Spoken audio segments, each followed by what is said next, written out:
saying yes is scary, especially when you say yes to God, because you don't know what's going to come. But when God's in control, it's worth it. I'm reminded of the story of Esther, right? We always talk about for such a time as this, and we associate that to Esther.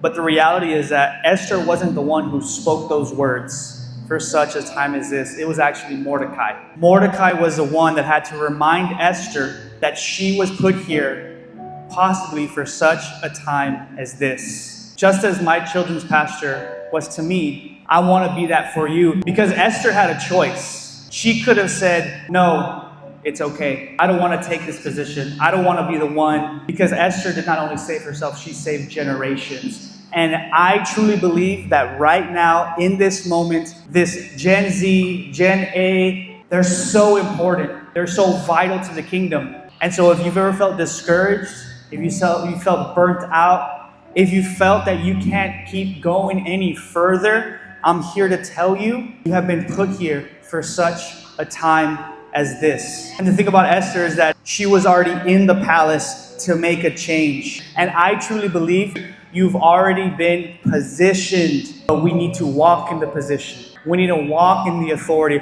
We need to walk in the purpose that God has put over our life for these kids. What you say, what you do, showing up week in, week out is making an impact that if you're up for it, you may not see in your lifetime. But the thing is that our job is merely to plant the seed. Some plant, some water, but the Lord brings the increase. And this is the point where we say, now I'm standing in the gap for the generation. Now I'm standing in the gap for these nursery kids. Now I'm standing in the gap for the families that walk through this door. And it starts now.